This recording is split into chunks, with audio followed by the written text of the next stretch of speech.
Blog Talk Radio.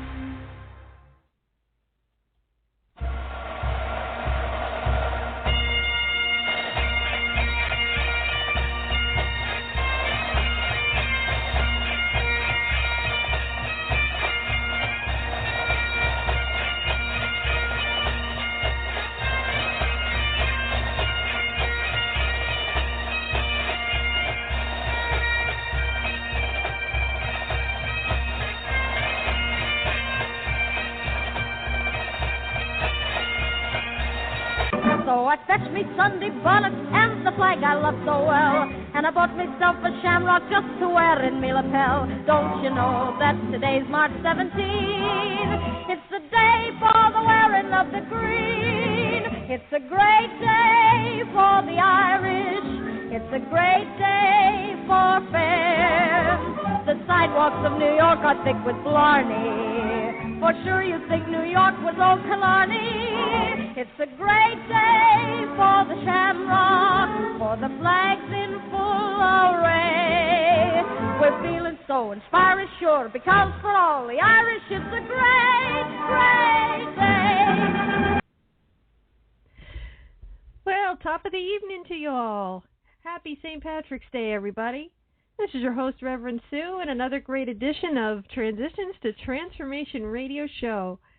Well, everybody's celebrating St. Patrick on St. Patrick's Day. I'm going to give you a little history about St. Patrick, our patron saint of the day. And we're also going to talk about Lucky Charms, and definitely not the cereal Lucky Charms, but, you know, Irish Lucky Charms. They bring you good luck, and the story of the Claddagh ring, the whole history behind there. So everybody everywhere is celebrating St. Patrick's Day today, from the big parade in New York City to the Green River in Chicago, just all over the world. And I just feel so happy, and, you know, and spring is just a few days away, and it's just all about new beginnings.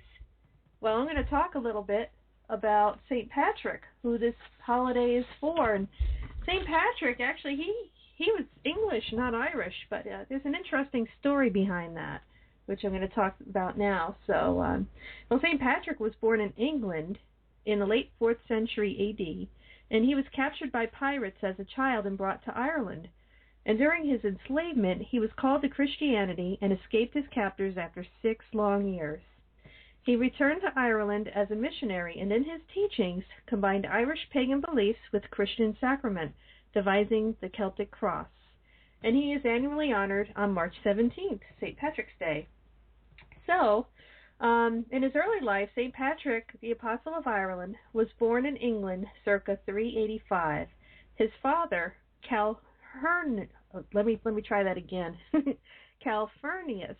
was a deacon from a Roman family of high social standing. His mother, Conchessa, was a close relative of the great patron saint Martin of Tours. St. Patrick's grandfather, Pontius, who was also a member of the clergy, surprisingly, St. Patrick himself was not raised with a strong emphasis on religion. Education was not particularly stressed during his childhood either. Later in life, this would become a source of embarrassment for St. Patrick, who in the early 440s would write in his Confessio, "I blush and fear exceedingly to reveal my lack of education." When St. Patrick was 16 years old, he was captured by Irish pirates. They brought him to Ireland, where he was sold into slavery in Dalriada. There his job was to tend sheep. St. Patrick's master, Milshu, was a high priest of Druidism, a pagan sect that ruled religious influence over Ireland at that time. And St. Patrick came to view his enslavement as God's test of his faith. During his 6 years of captivity, he became deeply devoted to Christianity through constant prayer. In a vision, he seen the children of pagan Ireland reaching out their hands to him. With this, he grew increasingly determined to free the Irish from Druidism by converting them to Christianity. Now, St. Patrick's missionary work, circa 408, the idea of escaping enslavement came to St. Patrick in a dream. In the dream, a voice promised him he would find his way home to England. Eager to see the dream materialize, St. Patrick convinced some sailors to let him board their ship. After 3 days of sailing, he and the crew abandoned the ship in France and wandered, lost, for 28 days, covering 200 miles of territory in the process. At last, St. Patrick was reunited with his family in England. Now a free man, St. Patrick went to Auxerre, France, where he studied and entered the priesthood under the guidance of the missionary St. Germain. As time passed, St. Patrick never lost sight of his vision. He was determined to convert Ireland to Christianity. Circa 431, Pope St. Celestine I consecrated St. Patrick Bishop of the Irish and sent him to Ireland to spread the good news, or Christian gospel, to the pagans there. And upon his arrival in Ireland, St. Patrick was initially met with hostile resistance, but St. Patrick quickly managed to spread Christian teachings far and wide. Through preaching, writing, and performing countless baptisms, he convinced pagan Druids that they were worshipping idols under a belief system that kept them enslaved. By accepting Christianity, he told them, they would be elevated to the people of the Lord and the sons of God. Throughout his missionary work, St. Patrick continued to promote the conversion of Ireland to Christianity by electing church officials, creating councils, founding monasteries, and organizing Ireland into dioceses. And St. Patrick died circa 461 in Saul, Ireland. He is said to have been buried in Ulster, County Down, Ireland. Though he was never formally canonized as a pope, St. Patrick is on the list of saints and was declared a saint in heaven by many Catholic churches. St. Patrick was also venerated in the Orthodox Catholic Church. The Episcopal Church annually honors St. Patrick's with the celebration of St. Patrick's Day on March 17th, which falls during the Christian season of Lent. For more than 1,000 years, the Irish have observed St. Patrick's Day as a religious holiday. Now, traditionally on St. Patrick's Day, Irish family would attend church in the morning and celebrate later, including eating a traditional meal of cabbage and Irish bacon. So, that's the story of St. Patrick. And I think I'm going to start playing some music to get us into the festivities for tonight. So next on the list, we're going to play It's a Great Day for the Irish by Judy Garland. And it sure is a great day for the Irish. Everybody's celebrating all over the world. So with that, I'm going to play It's a Great Day for the Irish, and we'll be right back after the song.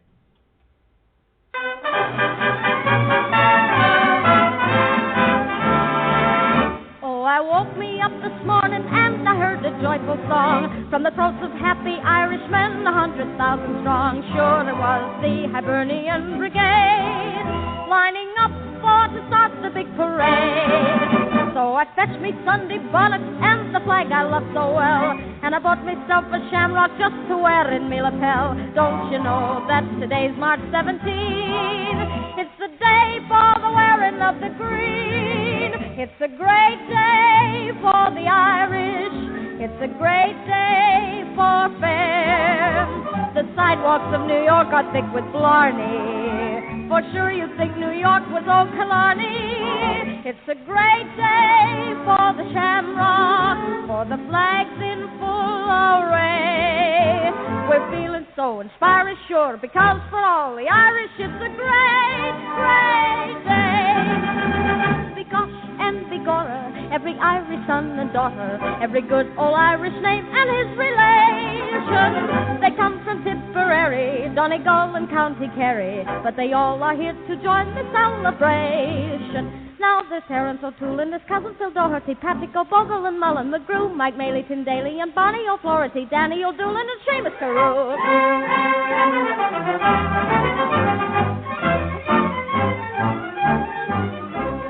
Collies and Dollies and Patrick O'Bannigan, Ryans, O'Briens, McLaughlins and Lynch, McGlones and McFaddens and Mr. Pat Flanagan, Hogans and Glogans, McPhersons and Finch.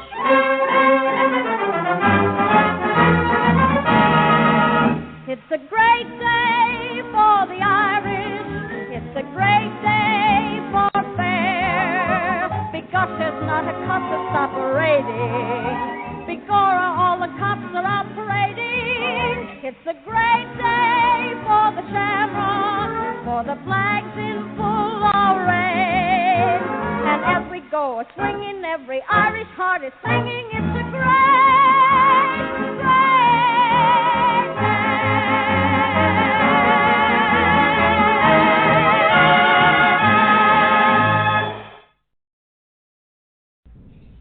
I love that song, and I love Judy Garland. So that was pretty festive, if I say so myself. Well, I'm going to tell you the story about the Claddagh ring. You know that ring that you see a lot of Irish people wear. It's usually gold or gold and emerald. The ring, which depicts two hands clutching a heart complete with crown, epitomizes the expression of lasting love and eternal friendship. The heart symbolizes love, the hands friendship, and the crown fidelity. The story is a romantic one, and it's a beautiful story of the mystical and beautiful Claddagh ring that had begun 300 years ago in the ancient fishing village of Claddagh, just outside the walls of the city of Galway on the west coast of Ireland. Legend tells us a fishing boat from the village was captured by pirates and the crew taken and sold as slaves. One of the crew, Richard Joyce, who was to have been married that very week, was sold to a Turkish goldsmith. During his captive years, never forgetting his girl back home, he made a ring of gold for her. After many years, Richard eventually earned his freedom and returned to Claddagh. To his great joy, he found his girl had never given up hope of seeing him again. He gave her the ring, and they were married, never to be separated. The tradition, worn on the right hand, crown turned inwards, your heart is yet to be occupied. Worn on the right hand, crown turned outwards, shows special commitment to someone. Worn on the left hand, crown turned outwards, let our love and friendship reign forever, never to be separated. So just a little interesting tidbit about those Claddagh rings, those beautiful Claddagh rings that we usually see. So, okay. I am going to play, this is a very famous song, Danny Boy, and it's by the Irish Tenors. So I'm going to play this song next, and I'll give you some information about Lucky Charms. Not the cereal, but actual Irish Lucky Charms. We'll be right back.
And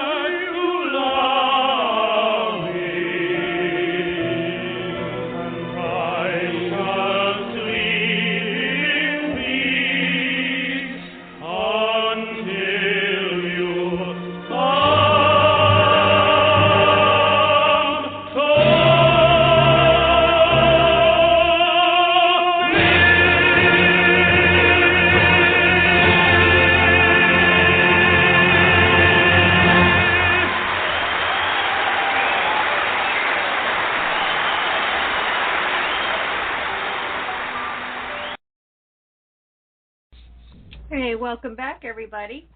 Well, that was Danny Boy by the Irish Tenors, and I guess we'll talk about traditional lucky charms now. It says here the hidden powers of lucky charms such as shamrocks, horseshoes, and lucky pennies could well bring you wealth, good health, and happiness. Ever wondered why some people live a charmed life while others struggle against the odds? The secret may lie in the hidden powers of seemingly ordinary objects. Lucky charms have been used for centuries to bring people wealth, love, and happiness. They can be worn or carried by travelers to protect them on their journey. Now, there's charms to attract luck. Even today, few people can resist picking up a lucky penny on the street, and the shamrock is enshrined as a symbol of the luck of the Irish. Brides still follow the tradition of carrying something old, something new, something borrowed, and something blue. It says, keep lucky charms with you at all times by wearing them as jewelry. They are often beautiful as well as practical and make lovely pendants, brooches, and earrings. Now, there's some hints as to what you can give other people lucky charms as gifts. It says, we often give charms to our loved ones to celebrate important events in their lives. Giving a charm shows our concern for their happiness. Horseshoes represent a cup that holds love and good wishes. They must be kept open end up to prevent the luck from running out. And giving a teddy bear to a child invokes the protective power of a mother who will allow no harm to befall her cubs. A circular birthday cake with candles blesses your loved ones with the wealth and vigor of the sun. Tin cans. When you tie these to the back of a bridal car, it creates such a ding that evil spirits are warded off as the newly married couple begin their lives together. The silver horseshoe. Presenting a silver horseshoe to a young couple helps their love to grow. And there's a list of lucky animals here, too. The ladybug, with her jewel colors and coin-shaped spots, attracts money. A spider, and as you know, a spider has 8 legs, and 8 is the number of abundance. The 8-legged spider helps to bring wealth. The snake can shed its skin, so as a charm it promotes transformation and healing. Black cats have long been associated with the moon's magical power. Cats are lucky as their eyes reflect the moon's magical silvery light. Rabbit's foot. Rabbits are known for their fertility and speed. Carrying a rabbit's foot may well aid a speedy escape from danger. A touchstone painted with the image of a lucky animal can be carried in your pocket and rubbed when you need luck. Oh, now we'll talk about some lucky plants. We have an acorn. The acorn promotes energy and youthfulness. 4-leaf clover is very rare, and it will attract luck. Heather is extremely lucky, particularly if purchased from a gypsy in exchange for silver coins. Keep it in your purse, and it will help your money to grow. And elder twigs. When tied into an equal-armed cross and hung over a door, the twigs will prevent entry from anybody with dubious intentions. And the oak is a sacred tree to the Druids. They consider acorns and oak leaves to be especially lucky. And there's lucky jewelry, charm bracelets. Charm bracelets are coming back into style, and traditionally they were an ideal way of building up your luck. You can wear many symbols in any combination that suits your personality. And there's some gemstones that help with luck too. The amethyst is a healing crystal which will increase your confidence. Lapis lazuli, the blue crystal, can help you feel. It can help you overcome overwhelming negative emotions. And round stones, held in the palm of the hand, can bring relief from feelings of stress and anxiety. Naturally formed, groundstones can have great therapeutic power. And there's some lucky objects. There's a horseshoe. A horseshoe over a doorway symbolizes a new moon and may bring the residents an increase in their fortune. Or wearing a key can help unlock your knowledge during study and exams. A knot represents your commitment both in magic and in love. Wearing a knot helps to keep your lover tied to you. Silver coins. Foreign silver coins become imbued with luck during their journey to reach you. Silver coins are a traveling charm providing protection. And an anchor. The anchor represents home for tired sailors. For this reason, anchors bring hope and optimism. So there you have it. Lucky charms. Not the cereal, folks. But, I didn't mention before that St. Patrick used to describe the Holy Trinity with the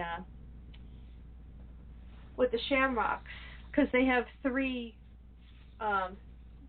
petals on them that would represent the Holy Trinity. So there's a little factoid for you. So, with that said, I think I'm going to go on to some music here. We're going to play Mixed Memories, Pipe Major Groves, St. Patrick's Day by the Irish Guardsmen. So enjoy. Maybe you might want to do a little Irish jig to this. And we'll be back in a few minutes.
Wow, that sure makes you feel like you're standing on the side of a parade watching people playing their bagpipes. That was really awesome. And that was Mixed Memories, Pipe Major Groves, St. Patrick's Day by the Irish Guardsmen. Well, next up on our playlist is When Irish Eyes Are Smiling. And we'll play that next. Enjoy, folks.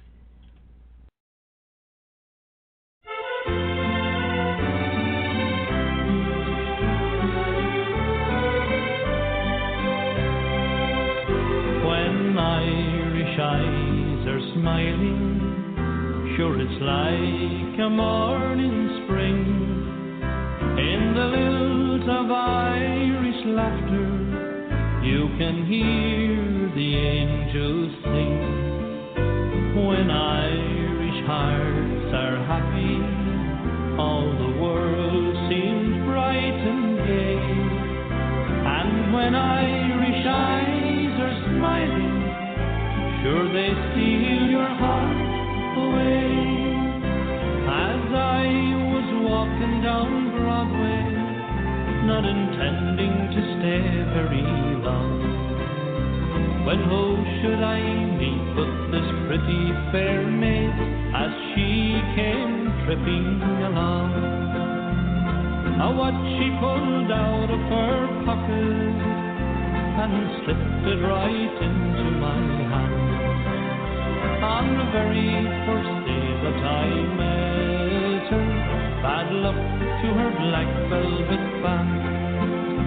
Her eyes, they shone like diamonds, you would think she was queen of the land. And her hair is hung over her shoulders, tied up with the black velvet band.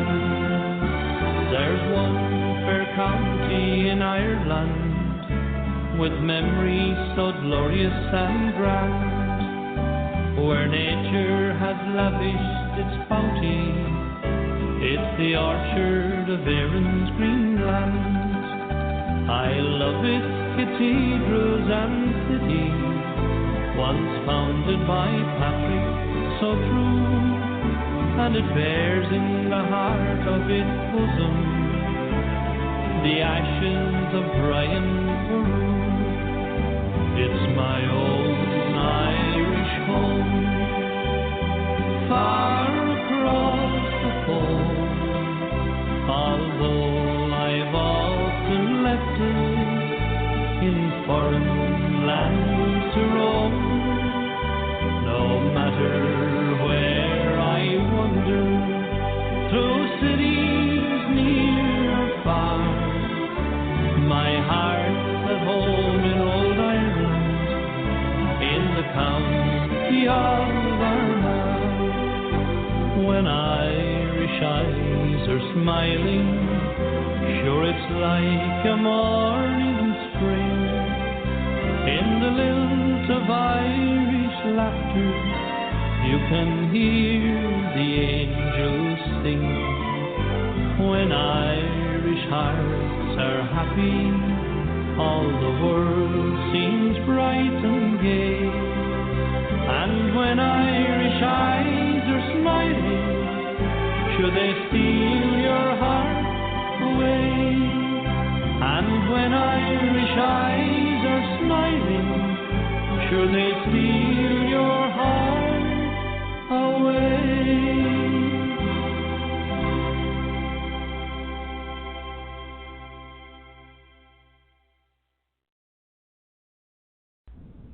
Hey, welcome back, everybody. That was When Irish Eyes Are Smiling by Foster and Allen. So next up on our playlist is I Am Looking Over a Four-Leaf Clover. So we'll be back after this song, folks, and then I'll have a little Irish prayer for you. Enjoy.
she's there waiting for me.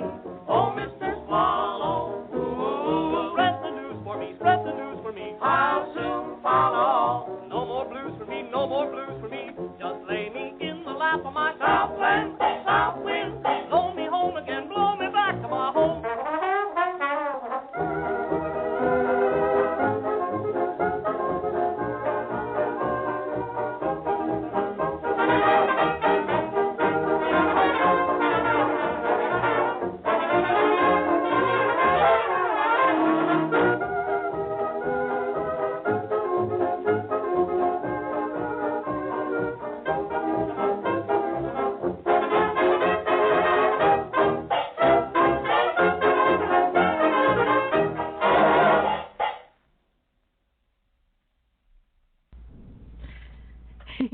Never a dull moment on Transitions to Transformation Radio. That was supposed to be I'm Looking Over a Four-Leaf Clover.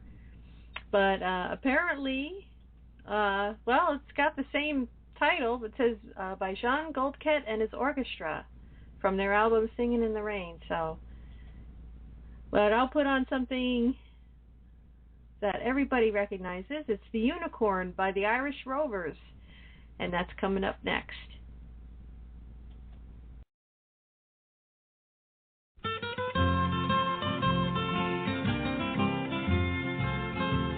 A long time ago when the earth was green and there was more kinds of animals than you'd ever seen, they'd run around free while the earth was being born. But the loveliest of them all was the unicorn.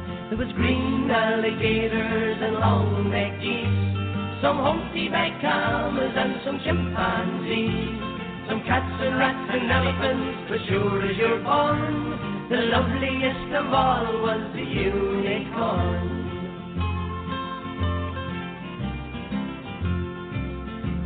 Now God seen some sinning, and it gave him pain, and he says, stand back, I'm going to make it rain. He says, hey brother Noah, I'll tell you what to do. Build me a floating zoo, and take some of them green alligators and long-necked geese, some humpty-backed camels and some chimpanzees, some cats and rats and elephants, but sure as you're born, don't you forget my unicorn.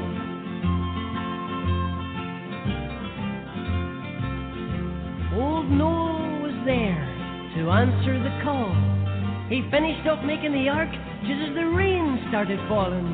He marched in the animals 2 by 2, and he called out as they went through, hey Lord, I got you green alligators and long-necked geese, some humpty-backed camels and some chimpanzees, some cats and rats and elephants, but Lord, I'm so forlorn, I just can't see no unicorn.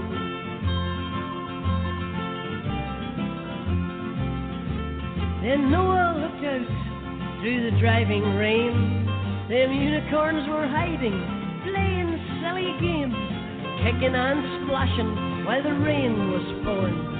Oh, them silly unicorns. There was green alligators and long-necked geese, some humpty-backed camels and some chimpanzees. Noah cried, close the door, 'cause the rain is pouring, and we just can't wait for no unicorn.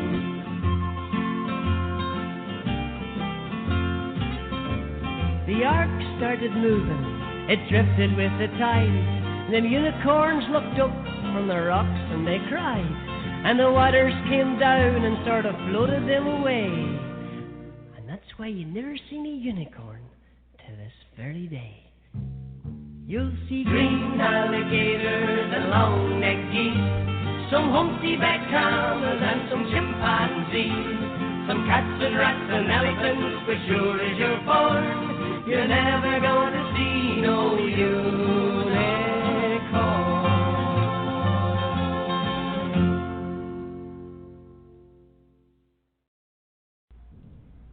Well, you can't get more Irish than that. That was The Unicorn by the Irish Rovers. Well, I have a prayer for you guys. It's a very familiar one. It says, "May the rose rise to meet you. May the wind always be at your back. May the sun shine warm upon your face. The rains fall soft upon your fields, and until we meet again, may God hold you in the palm of his hand." So that's my wish for everybody out there listening.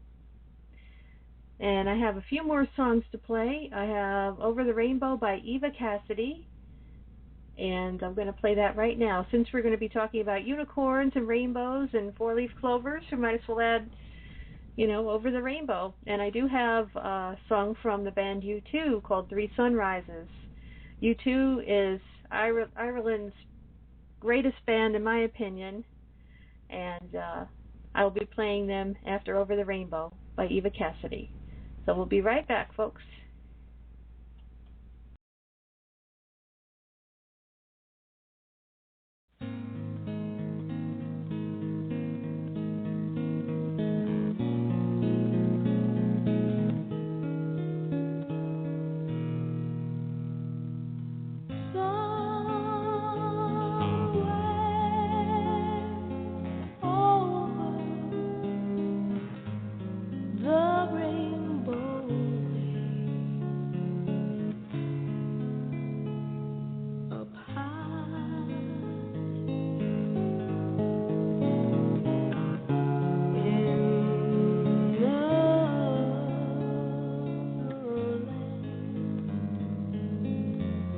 That I heard of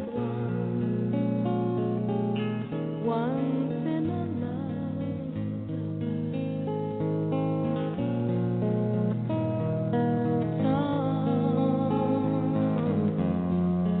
somewhere over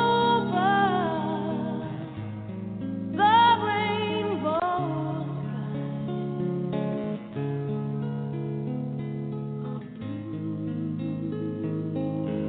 sky.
Wow, that is the best version I've heard of that song, and that was by Eva Cassidy. We lost her, unfortunately, a few years ago, but this song is off of her album Songbird, which the song Songbird is a beautiful song to listen to, too. But we do have a caller. Last four digits are 3471. We'll take you right now. Hello. Hello. Hey, welcome to the show. Hi, Lee. I wasn't even sure if you were going to take calls tonight, so I was kind of holding off and calling up because you had all this music that was going on, and I was kind of enjoying it, so I wasn't going to call in at all. But, I have this Irish story that I was going to share about my family, and, my last name is Marsh, but it is not my ancestral name. My ancestral name is Whitmarsh. And Marsh can be either English or Irish.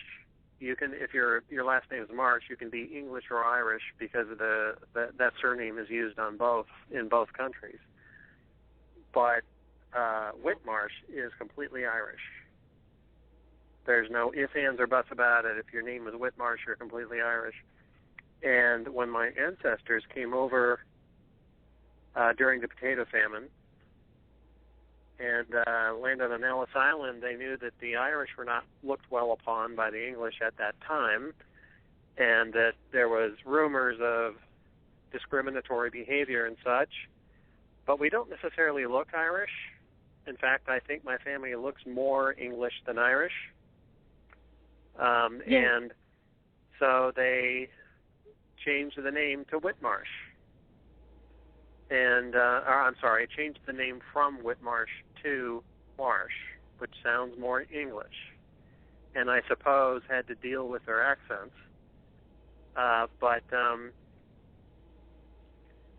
So that's the story that I had to share. Wow. Thanks for sharing. Yeah. That was a very special story. It takes, it's an amazing story. It's an amazing thing to hear about how people emigrate here and what they need to do to kind of fit into this melting pot we call America. And it's just an amazing story about your ancestry, rather. And, thanks for sharing. Yeah, unfortunately, I don't have a whole lot of information beyond that. In fact, we don't have a line of lineage going back to that moment. In other words, I have my father, I have my grandfather. Beyond that, I don't have anything. So I don't know, how far back it goes, what the names of the people were that actually landed at Ellis Island. I don't have their names, and because a lot of it was lost in a fire, I guess, in Milwaukee, where my family settled. So a lot is not known, and some of it, I guess, has to be known through genealogy. But I guess some of it will never be known, and maybe that's by design. Maybe I'm not supposed to know. Maybe I'm supposed to be moving forward, not looking backward. I don't know. Well, it's always good to look backwards sometimes to see where you came from, but it's always, there's the old saying, it doesn't matter where you came from, it's where you're going to that counts. But it's always great to find out our ancestry, because that can tell a lot about our family, about how we came to be. Without a past, we wouldn't have a future, wouldn't we? Mm-mm. Well, that was pretty amazing. Oh, thank you for sharing. And I have all that baggage that I brought with me from that family, So it isn't that it doesn't affect me. Oh yeah, we all do. I came from a family of heavy drinkers on both sides, and that went back, several generations. It wasn't anything new. That went back several generations. So, and it was on both sides. Oh, wow. So it's got to be in your blood, in your blood, so to speak. There is a gene, I forget what it was called, but it can be passed down generation to generation. It's what they call the alcoholic gene, where it gets passed down but you can overcome it. People can overcome it. If they have the proper tests done and I've read about it. Yeah, but it's it's an amazing thing that you just shared. So sometimes with our lineage, it carries some things that we need to work through. I guess it's our karma to work through these things. With my family, it's a whole mess of stuff, but I love my family anyway. But it's a lot of overcoming. Family. What they call in Samoscuras. Did I say it right? Yep. Unwanted mental habits, basically. Yep. Unwanted mental habits or mental impressions that you would like to get rid of, but you can't. You don't seem to be able to. And the last sermon that I gave kind of addressed that, and as will the next one, is how do you get rid of those? Yeah. And go ahead. Oh, well, I was going to say, there's pranic breathing, right? Pranic breathing that helps with that? Well, yeah. Well, what it takes is a connection with Source. That's what it takes. And then you reflect that connection with Source back on the little part of you, the ego in you, and it helps dissolve it. But how do you do that? Because a lot of people say, well, I can't meditate, or, I try to do it, and I get restless, and I get fidgety, and yada, yada. And so it doesn't really work for me, so I guess I'm screwed, And that's what a lot of people say. And what they don't realize is, well, there may be tools, simple tools, mental tools, that you don't know about that could help. So, and so that was what my last sermon was about, and I think that's what my next sermon is going to be about. But, yeah, anyway, I think that anybody can get rid of those samoscuras that wants to. They just have to be willing to try a couple of new things. Oh, absolutely. There's one chant that I've been using anytime I've been feeling scattered or feeling fearful or anything. It's the Om Namah Shivaya, and leave it to me to be doing a chant, a Hindu chant on a St. Patrick's Day show. But it goes something like this, and Roy Eugene Davis, who is both Lee and mine's guru, he had taught us this chant. It goes like this: Om Namah Shivaya.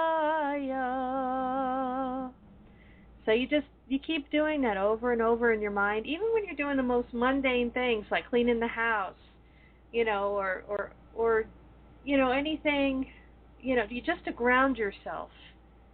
And that's what I've been doing. It's been helping a lot. So there's a little nugget of little Hindu wisdom on St. Patrick's Day. But speaking of St. Patrick's Day, I have U2 on the playlist. We have just enough time for one song by U2. It's called Three Sunrises, and I absolutely love U2, as I know Lee does too. They're the ultimate Irish rock band ever, the best. So hang on, Lee. Stay on. I'm going to mute your mic, and then we'll come back, and I guess we'll say our farewells after Three Sunrises by U2. How's that sound? Okay. Great. Okay. Now hang on. Don't hang up.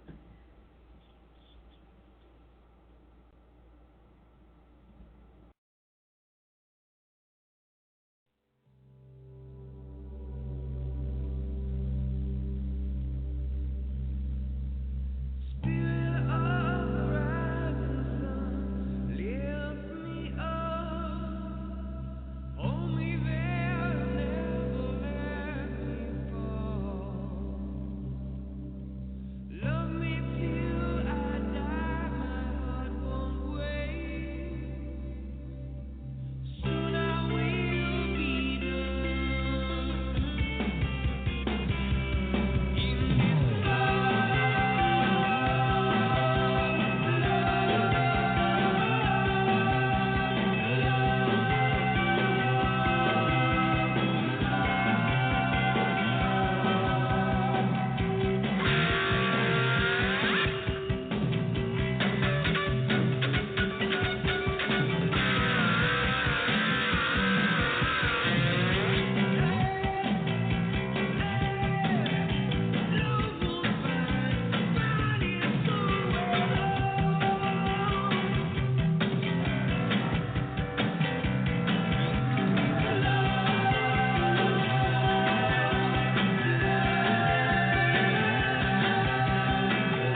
Hey, welcome back, everybody, to Transitions to Transformation Radio Show.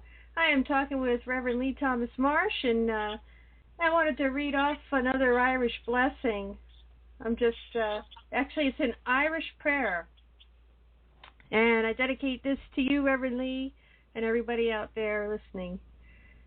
This is an Irish prayer. May God give you for every storm a rainbow, for every tear a smile, for every care a promise, and a blessing in each trial. For every problem life sends a faithful friend to share.